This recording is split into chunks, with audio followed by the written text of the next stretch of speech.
Hello chess fans, this is Rick from Chess to Impress with another video on the 2019 Grand Chess Tour. These are the events of that tour, 7 events in total, 5 Rapid and Blitz and 2 classical events. We were in Africa, in the Ivory Coast for the first event in May 2019. I made a separate video on that. The second event is a classical round-robin event in Zagreb in Croatia, and that's what this video is about. Then we go in July and August for Paris Rapid and Blitz, in August St. Louis in the USA Rapid and Blitz, followed by the classical Singfield Cup. Rapid and Blitz in Romania in November, and the last event in Kolkata in India. I think in December there is the Grand Chess Tour Finals, but the exact details have not been announced yet.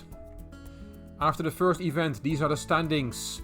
Yes, Magnus Carlsen leads the way, as he leads the way on almost everything these days.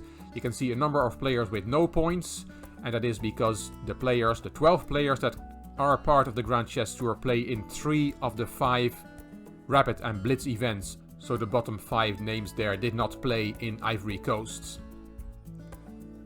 These are the participants of the Zagreb event: Carlsen, Nakamura, Vachier-Lagrave, Caruana, Dingley-Ren, Nepomniachtchi, Aronyan, So, Mamedyarov, Karyakin, Giri and Anand.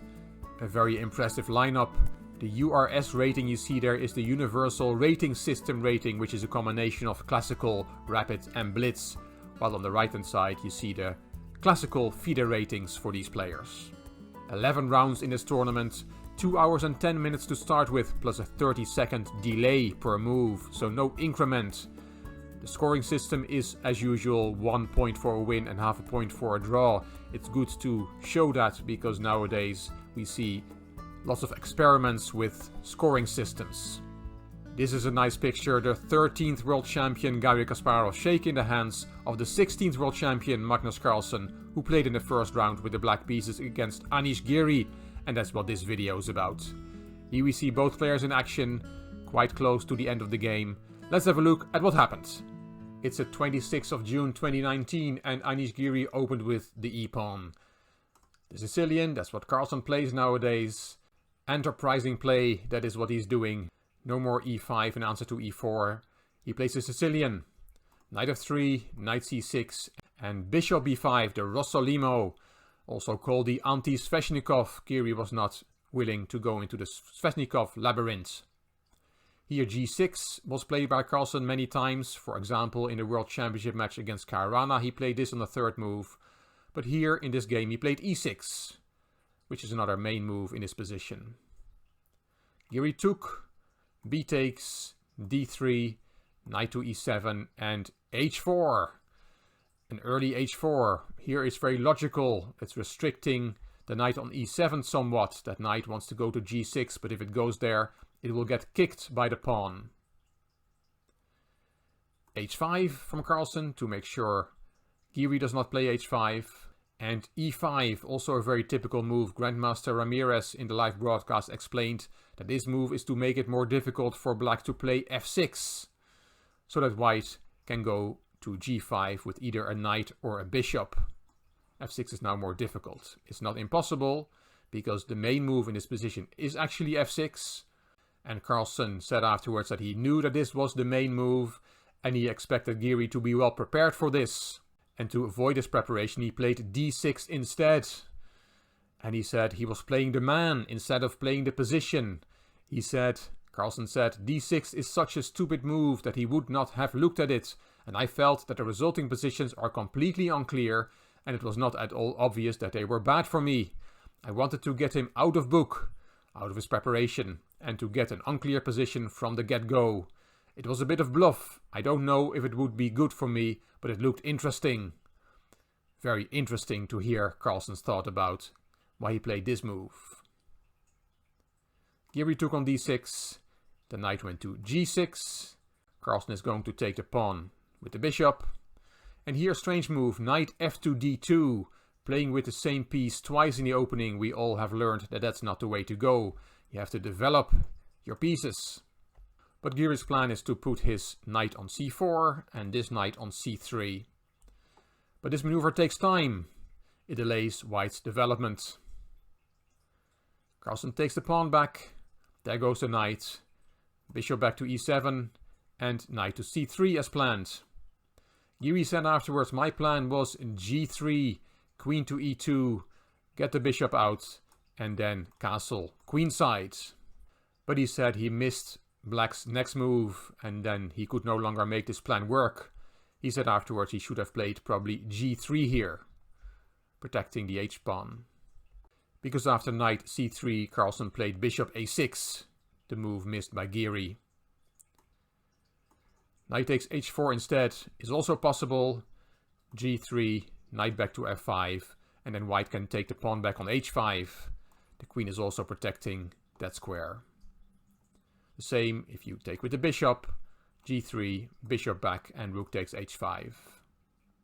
So bishop a6 was played by Carlsen instead of taking the pawn on h4. Here again, g3 is possible. Giri gave this variation, bishop takes, d takes, queen takes, knight takes, and Giri said this is not something I want. Black has fully equalized here. So after bishop a6 he decided on queen f3.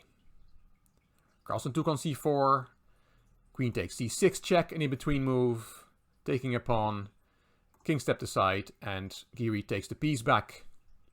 And Carlsen takes the pawn back. Giri said about this position, black is happy with his position after the opening, but it's an unclear position.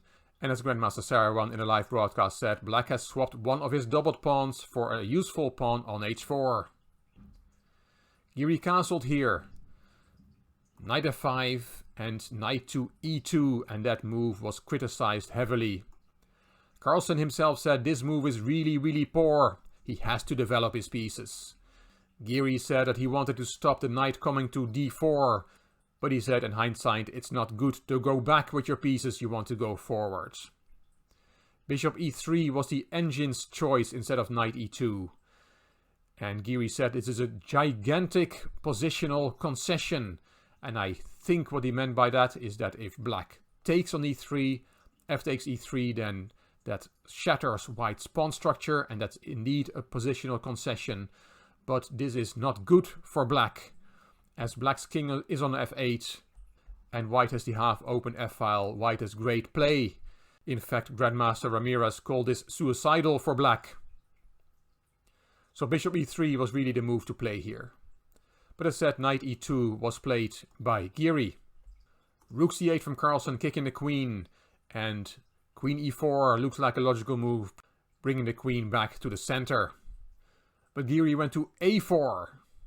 Carlsen said he should have gone to another square, but the position is already bad for white. Rook c7 from Carlsen. Bishop f4 hitting that rook, and the rook went to d7, that's where he wanted to go anyway. c3, another move that was criticized. And g5 from Carlsen. Carlsen is setting the train in motion. He's going forward on the king side in typical Sveshnikov mode to checkmate his opponent.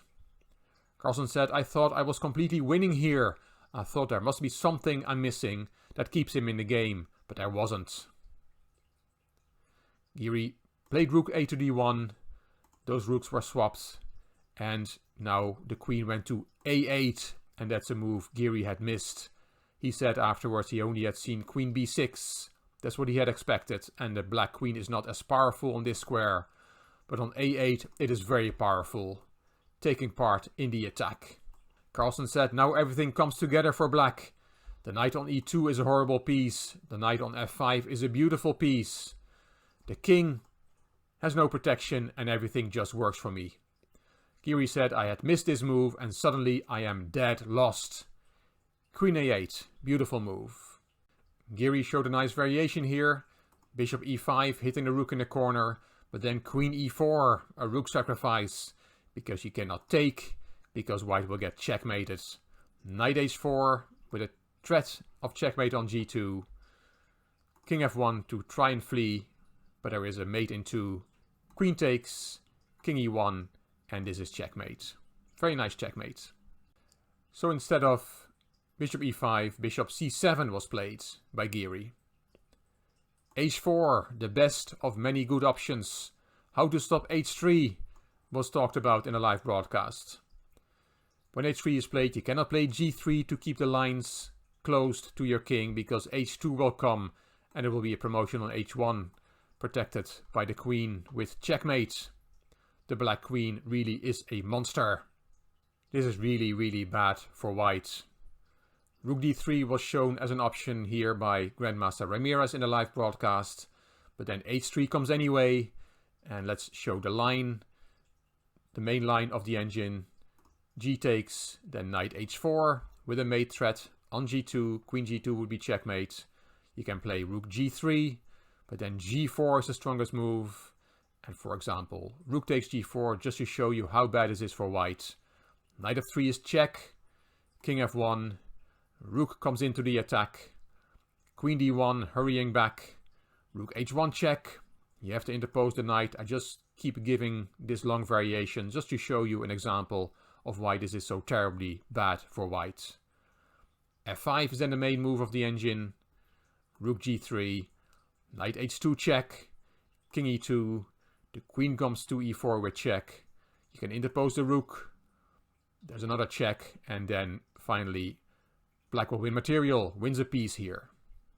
This is just one line after rook d3 to illustrate how bad this is. In the end, Giri decided not to play rook d3, he played f3. That doesn't stop h3, Carlsen played it, and Giri immediately resigned here. Black's attack is too strong, the engine is already giving the equivalent of being a piece up for black.